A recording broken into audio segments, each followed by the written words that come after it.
یہ قرآن میں ہے، عسیٰ ان تکرہوا شیئا وہو خیر لکم وعسیٰ ان تکرہوا ان تحبوا شیئا وہو شر لکم۔ این ممکن ہے بہت ساری باتیں وہ اس میں تمہاری جو ہے نا وہ بھلائی ہو، لیکن وہ تم اس کو پسند نہیں کرتے، وہ تمہیں ناگوار گزرتی ہے۔ اسی طرح بہت سارے کام جو تمہیں ناگوار گزرتے ہیں، این ممکن ہے کہ بھلائی، تمہاری بھلائی اسی میں ہو جو تم کو ناگوار گزرتی ہے۔ بعض اوقات انسان کے انجام کے لیے صحت کے مقابلے میں بیماری اس کے مفاد میں ہے، بعض اوقات ثروت اور مال و دولت کے مقابلے میں فقر اس کے مفاد میں ہے۔ اس وجہ سے اگر کوئی، جس طرح آپ ہر کاروبار کرنے والا اپنے کاروبار میں کامیاب نہیں ہوتا، کوئی کامیاب ہوتا کوئی کامیاب نہیں ہوتا، کوئی دعا مانگتا ہے تو اس کی دعا قبول ہوتی ہے، وسعت رزق کے لیے بھی مانگتا ہے، بیماری سے شفا یابی کے لیے بھی مانگتا ہے، کسی کے لیے دعا کارگر ثابت ہوتی ہے، کسی کے لیے دعا کارگر ثابت نہیں ہوتی۔ اگر نہیں ہوتی، نہ آپ کو قرآن سے بدزن ہونے کی ضرورت ہے، دل برداشتہ ہونے کی ضرورت ہے، دل سرد ہونے کی ضرورت ہے، نہ ائمہ معصومین کی معتبر احادیث سے جو ہے نا وہ آپ کو بدگمان ہونے کی ضرورت ہے۔ صحیح، یہ ضروری نہیں ہے کہ ہر پڑھنے والے کی دعا 100% قبول بھی ہو۔ ہمارا کام دعا کرنا ہے، قبول کرنا اس کا کام ہے۔ اگر مصلحت ہے تو قبول کرے گا، نہیں تو وہ قبول نہیں کرے گا۔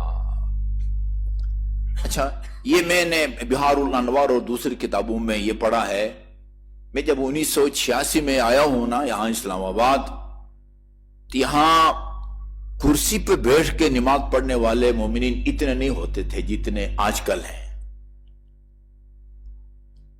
آپ کہیں گے کہ نہیں اس وقت اتنے نمازی نہیں ہوتے تھے، نہیں، جتنی نمازوں کی تعداد کے مطابق بھی اگر آپ پرسنٹیج کو دیکھیں، یہ بیماری جتنی عام ہو رہی ہے، 30 40 45 سال کا جوان کرسی پہ بیٹھ کے نماز پڑھ رہا ہے۔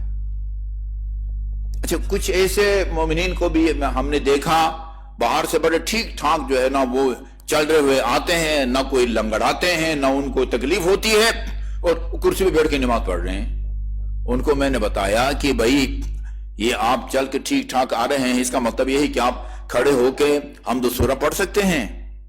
آپ کو صرف سجدے میں جانے کی تکلیف ہوتی ہے کہ وہ آپ گھٹنے کو سخت زمین پر رکھتے ہیں تو آپ کو وہ درد محسوس ہوتا ہے، لہٰذا آپ کھڑے ہو کے حمد و سورہ پڑھیں، ٹھیک ہے جی، وہیں سے عام صحت مند آدمی کی طرح رکوع کے لیے جھکیں، پھر سجدے کے لیے کرسی کے اوپر بیٹھیں، اور جو سامنے ٹیبل سا بنا ہوا ہے اس پر سجدگار کر کے آپ وہ سجدہ کریں۔